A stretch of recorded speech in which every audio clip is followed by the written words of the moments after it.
Hello, I'm Mike Sandone, owner of North America Overland, and today I'm going to show you this 1963 Series 2A that we just completed a full restoration on. So this Land Rover is what we call our version 4. So we've been restoring Series 2As since 2010, and I've been constantly trying to improve them and create the nicest driving and most beautiful Series 2A restorations possible. But it didn't all start out this way. We started out building restored Series 2As around 2010 that were being restored back to factory specs. So that means they had the original generator on them, they had single master cylinder brakes, no seatbelts, original stiff suspension, and just pretty much being restored back to original. But we learned that these vehicles were flawed from the factory. And to create the nicest driving and most beautiful Series 2As, we were going to need to make some changes. So it was at that time that I devised what I was calling the version 2, and that had Series 3 components added to an early Series 2A. So for example, it had power brakes. We jig modified the fender to accept the power brake pedal box. It was dual master cylinder brakes, which were a much better improvement over the single master cylinder brakes. They had Series 3 transmissions, which were fully synchronized. Really all the Series 3 mechanical parts under the Series 2A body.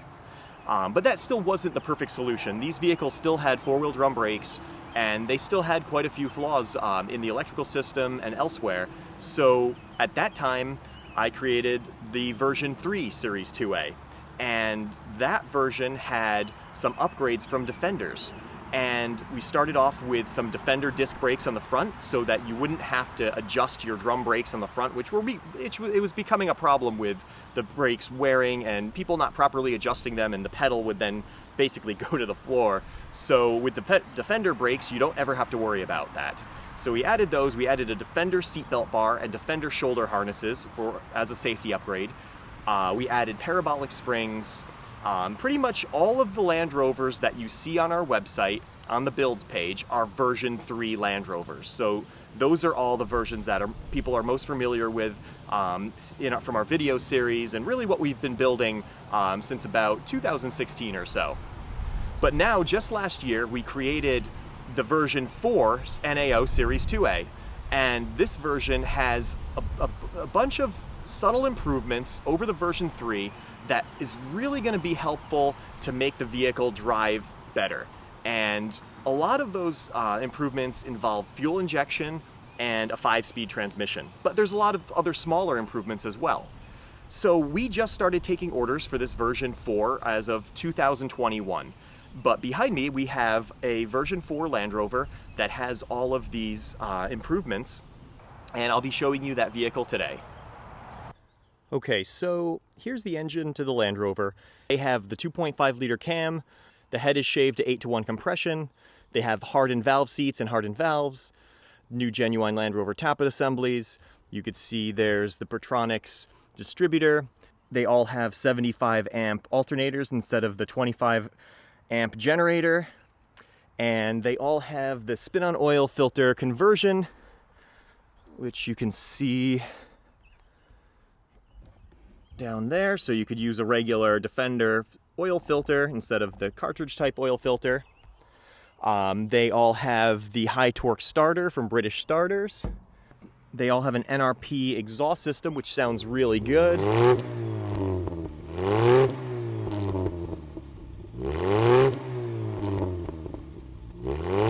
And they all have a stainless steel gas tank. So stainless tank. But now with our version 4, we've started to add fuel injection. And there's the throttle body right there. So what are the main benefits to fuel injection over the carburetor, and why did we stop using the carburetors? Well, it was mostly because of the 10% ethanol in the gasoline. And if you live in an area where you don't have any ethanol in the gasoline, you're probably fine. Or if there's a gas station that sells Rec 90 or aviation gasoline, you'd be perfectly fine using that. in your series Land Rover. But if you are putting gasoline with 10% ethanol in here, you're going to have issues with vapor lock and fuel percolation. So basically the fuel in the float bowl will be boiling because ethanol has a lower boiling temperature than the old school gasoline used to have. And we solved most of the vapor lock issues by using a electric fuel pump. Vapor lock is basically when you are driving the vehicle and it's hot and you go to a gas station to fill it up with gas or stop for a few minutes and the vehicle won't start because the fuel in the fuel pump has boiled away. So that was a major problem with our past vehicles. But the electric fuel pump solved that, but it didn't solve the percolation problem with the fuel boiling in the float bowl. And you may have seen in some of our older videos where we're off-roading and the person's actually taking the hood off the Land Rover to lower the underhood temperatures because there's such bad percolation and so many problems involving fuel boiling. So the fuel injection solves all that. That means that it'll run perfectly fine in hot weather or cold weather. Pretty much in any situation, the computer is going to try to adjust so that the air-fuel ratio is in its target. So some other neat things is that there's no choke cable needed because it automatically richens the mixture when during a cold start. And it's self-tuning, so it's as you drive it, it's going to adjust and kind of learn to keep the engine running at its optimum. It'll also provide faster startups, and it will start actually reliably in cold weather. So if it's really cold like we have here in Connecticut, 10 degrees or 0, it'll still start right up. Whereas with the carburetor, you may have a few issues. So the fuel injection uses an electric fuel pump, and that's down on the frame, but it's nice and quiet. So listen to how quiet this fuel pump is. You barely hear it. So much quieter than our Facet electric pumps. And I'll actually do a start up. So we still use the original starter button down here. And there we go.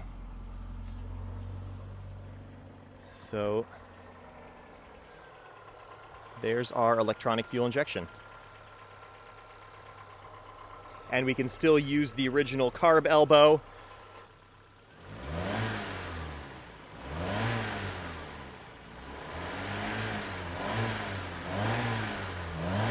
So a couple other things on the version 4, we're using more new old stock parts. So anything rubber needs to be new old stock. We can't use aftermarket rubber parts because stuff like this hose, an aftermarket air cleaner hose like that, will dry rot. It'll start to show dry rot in about 4 years. And whereas we've seen some original hoses that are 50 years old that are still in good shape, and this one is new old stock, and you can just see how nice and soft it is. It's not stiff like the aftermarket ones. So stuff like that, we're using new old stock. Everything really needs to be new old stock or OEM quality on this engine. So a few other things like the fuel filler hose, that's new old stock.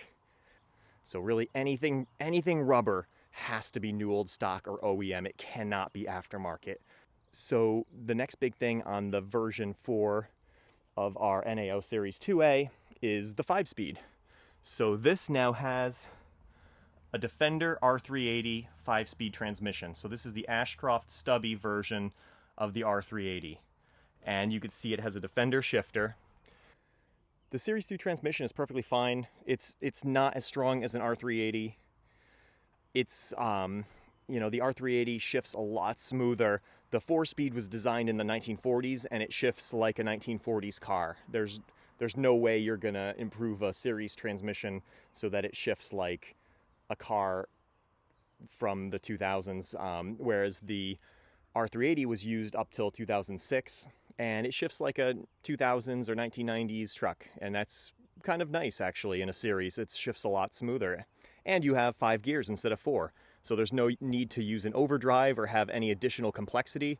Our goal with these is always simplicity. So we never ever want to add anything that isn't absolutely necessary. In fact, our goal is to take away things simplify things, and the 5-speed does just that. It gives you all 5 gears in on one shift lever. You no longer need the overdrive. So it's a nice unit, and it fits under the stock transmission tunnel. We do use the shift boot to cover some of the Defender shifter. And the Defender shifter is made out of all new parts, all genuine Land Rover new parts. So it shifts nice. It uses the Defender clutch. The only adapter is between the transfer case and the transmission. And that's a nice, robust unit. And we even use a mushroom shift knob like the Series 2A had with the 5-speed shift pattern on it. Something else we use when we do the 5 speeds, we do go to a CV drive shaft. So you can see the CV, the double carbon drive shaft. So that's because everything is moved back 4 inches. So the entire drivetrain, the transfer case is basically moved back 4 inches, but we keep the shift levers in their original position. So this is just where they should be in a Series 2A, and we basically make some adapters to move them 4 inches forward. So the interior, besides the shifter, is completely unchanged, and that's the type of look that we're after. We want to keep things as original as possible unless there's a valid improvement that helps the drivability of the vehicle.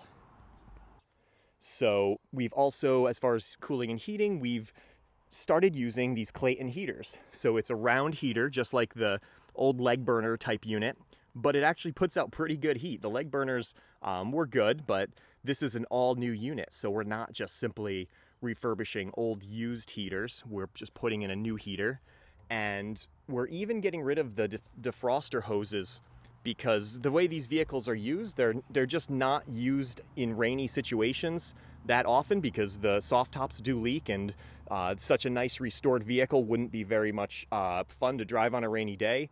So or a really cold day. So we're deleting the defroster hoses to clean up the dash. So again, the goal is for utter simplicity.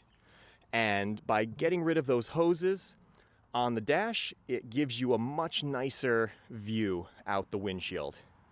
So these Clayton heaters are great, and they have the same petcock on the back of the block to shut off the coolant to the heater. So during the summer, you just shut it off, and that way you're not getting hot coolant circulating through the interior all the time. So the frames, we're obviously still using galvanized frames on all our vehicles. New galvanized frames. We're not taking chances with used frames, because even the most rust-free frames, we're finding cracks. And we don't want to build an entire vehicle around a frame that may have the start of stress cracks. So new frames are the way to go. So another improvement on our version 4 restorations is heavy-duty rear half shafts. And that's because the rear half shafts are really a weak point on the vehicle, and they're known to snap, and we've seen some snap and cause catastrophic damage to the rear differential. And that's simply with 235/85 tires, so nothing too extreme and normal around town driving. And we've still seen new old stock half shaft snap, originals half shaft snap, and aftermarket ones.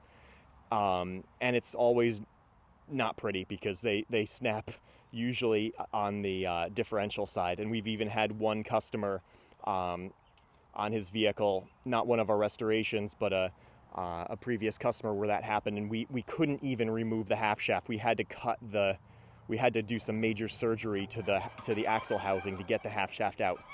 So for brakes, we're still using disc brakes up front and drums in the back. We're using Series 3 pedal boxes, Defender Master cylinders, and you can see our jig modified early Series 2A fender. So this cutout here is exactly the same as a late Series 2A. So a 68 and up Series 2A will have this same cutout to clear this. An early 2A will continue straight across, so you wouldn't be able to put this power brake unit in, but we have a jig to modify the fender to allow that to happen, and it's nice and factory looking. So the suspension that we use is still parabolic springs, and these units are from Rovers North, and these are our favorite parabolic springs. They ride really nice. And by the way, we get the majority of our parts from Rovers North. So if you see stuff on these Series 2As that we're building that you really like, chances are you could buy the parts from Rovers North. So the body is essentially the same on our earlier versions. All our body panels are stripped down to bare aluminum, and everything is painted on both sides, unlike the factory. So the factory only painted one side of the body panels. On most of the body panels, we paint both sides, and our paint work is, we're shooting for OEM standards. So we want to show spot welds. The goal is to see stuff like this, and everything should have a pretty factory look, except it'll have more corrosion protection because it's painted inside and out. So OEM quality on the body panels, and pretty much the full galvanizing package. So everything under the vehicle is going to be galvanized. That's steel. We are using new OEM door weather stripping, the original rivet-on type. We're using new OEM door latches, so genuine Land Rover door latches and strikers. And these are Series 3 or Defender units. Again, a safety upgrade because the early 2A type, I've seen them just spring open at the worst moment. This bear claw type latch does not do that. We're using Rocky Mountain extruded aluminum door tops like we have been on our previous projects. And these won't rust or corrode like the original ones. And they're much more solid, so you get a much more solid feel when you're slamming the doors. And so we're still using all new hardware. On the inside, all the hardware is zinc plated. On the exterior, all the bolts are galvanized, so we don't want to use stainless bolts on the aluminum body panels. We want to use galvanized. And you'll see we do use stainless screws because that little screw isn't going to cause any galvanic corrosion, but if we put all stainless bolts in this body, you would definitely see some galvanic corrosion happening. So for the interior, the Series 2A uses elephant hide seats, and we use these bulldog catches to retain the seats. So you have these little clips that hold the cushions from sliding around. So originally they had leather straps on the front here, but those always tend to cause the bases to slide around and move in and out. So you could see these are really in there, but they won't move in and out, but you can still pull them up to get to the box underneath. And then they just sit back down in these detents. So we're still using Defender front shoulder harnesses. So nice, smooth seat belts instead of the crazy kind of aviation lap belts that these had. We use a Defender seatbelt bar, which goes across the bulkhead there, and it locates the shoulder harnesses in the proper location. And we're also galvanizing some things on the interior, like we have the seat mounts are galvanized here, so that looks really nice. The bulkhead diaphragm's galvanized. Really anything steel that we can galvanize, we're going ahead and doing that because of it just looks good. So in the interior, also anything that's rubber needs to be OEM. So we have a genuine Land Rover pedal pad. Parking brake boot is genuine Land Rover. You can see the new knob here on the handbrake. That looks really nice. And the high-low boot is genuine. So if these items were aftermarket, which you can buy from Rovers North and other places, they would probably only last like 3 or 4 years. They would dry rot. But these OEM rubber pieces that are genuine Land Rover and new old stock, they just last so much longer. And I've even seen some original boots that we're still holding on. It's amazing the difference in quality and rubber. So behind the seat, we have the original hand crank mounted. So you can see the starting crank mounted in some new clips back there. So that actually can be used to start the engine if the battery dies, and it just goes right through the slot in the bumper. So basically the interior is the same as our previous version. The only difference here is that we're now using retractable seat belts for the bench seat. So you can see these retractable seat belts instead of the lap belts. and they're just so much cleaner. The lap belts are kind of, they tend to be all over the place, and they just kind of drape over the seats and end up just being kind of messy and just laying all over the place, especially when people get out and they don't tuck them back behind the seats. So now we have these retractable seat belts that are just so much cleaner. So that's now standard. So with electrical, there's mostly the same, but a few differences. So we're still using the cloth-covered wiring harness, and that's been made specifically for use with the alternator. We have our Hella headlights. We have the glass parking lights and the original Lucas brake lights in the back. And I know people have commented on our videos and have said these lights don't belong on a series. Well, those people are from England. These are NADA specific lights. So anything that was an NADA North American dollar area Land Rover would have these Lucas lights. They would not have the orange and red plastic lights like you find on ROW or rest of world series Land Rovers. So we're keeping everything specific to an NADA Land Rover. And most of the Land Rovers that we're restoring are NADA Land Rovers because those have the most collector value in the US. So we're using Odyssey batteries, which are really the best batteries out there. We are still restoring the horn button and painting all that in the correct wrinkle paint here. You could see the wrinkle paint. That's all restored. You can see the rebuilt wiper motors. So on the outside here, you could see this is all stainless steel. So even the arms, everything, the hardware, stainless steel. We are actually using a late Series 2A temperature gauge and fuel gauge because the early fuel gauges really don't read accurately, and we haven't been able to get them to read accurately. And this is just a nice upgrade. The gauge is very similar, and now you have an accurate temperature gauge and fuel gauge. We're also using a later speedometer with a trip meter. So you have your trip meter, the speedometer's been set to the 750/16 tire size, which is what this vehicle has. We have, so the push button starter is new. So what's new on the version 4? So the EFI wiring harness is somewhat integrated into the engine bay as clean as possible. So you could see the solenoid and fuse for the EFI. It's not a whole tangle of wires. Everything's run pretty neatly over the valve cover. We are using new old stock parts wherever we can. So we have a new old stock license plate light instead of aftermarket. We're using a Hella horn in the front there. So another really important upgrade is we're using a voltage stabilizer for the late 2A fuel and temp gauge. That is made with a semiconductor instead of the original type. The goal of that voltage stabilizer is to convert the voltage, which can range from 12.5 to 14 volts to a constant 10 volts so that the gauges can read accurately. And they don't usually do that. They actually are a pretty bad design.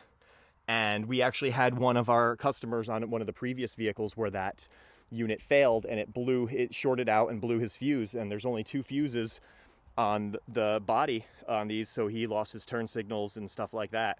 So we have a new version semiconductor voltage stabilizer. So we're also using new old stock keyed ignitions. So the headlight switch here is new old stock. You can see we are using the original type key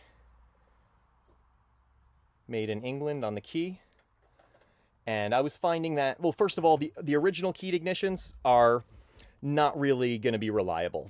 We've had some original keyed ignitions where we restored them, but we still had problems with kind of when you had the key in just the wrong position, you would lose power to your white circuit, which is your ignition circuit. So we started using aftermarket keyed ignitions, and then realized that those were pretty poorly made, so we found a nice set of genuine Newalt stock heat ignitions, which we're now using. We have an adapter now that goes into these power outlets on the dash that converts it to a cigarette lighter type with a 3-foot cord, so you could charge your cell phone, you could lay it in the dash and charge your cell phone. So that's about everything that's new in the interior. So mostly all the same as our previous version, but a few new things. So another change on our version 4 is that the Michelin XEL tire in 750/16 is now the standard tire for our builds.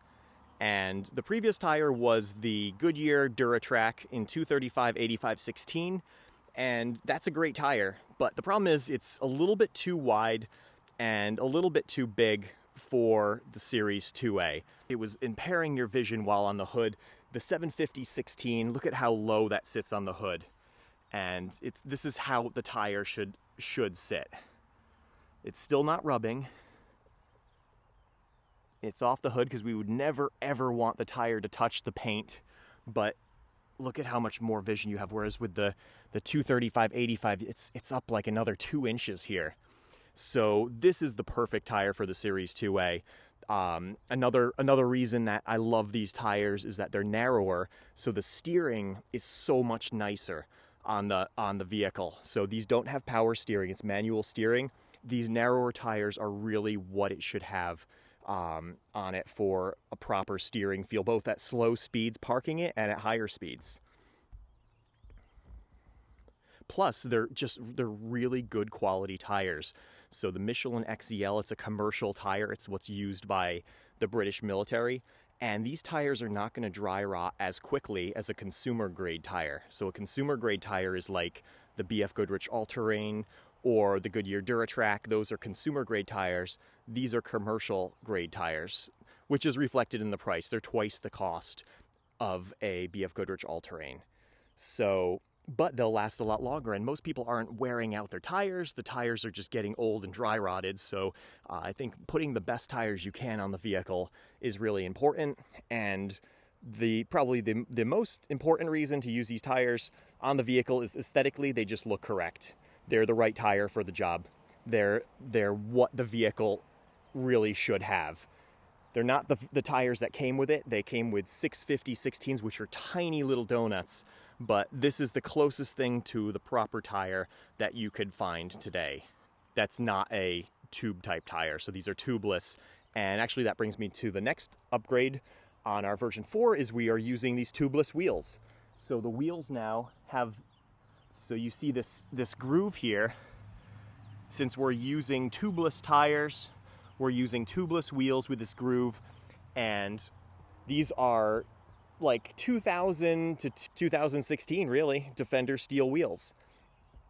And they look just like the series wheels, except they're tubeless wheels, and they are meant to be used with this type of tires. Instead of using tube-type wheels with tubeless tires, which works, but probably isn't the proper thing to do, we're now using tubeless wheels with tubeless tires. So I hope you enjoyed this video walk around of the version 4 NAO Series 2A. And this vehicle I really feel is meeting our goal of building the most beautiful and the nicest driving Series 2As out there. And I know that a vehicle like this isn't right for everyone. Some people might be complete purists and want everything original on the vehicle. Other people may want to modify it even more. But this is what I consider a well-rounded vehicle that your average person can get in and drive and enjoy it, and it's just a well-rounded package of parts that makes for a great driving and ownership experience.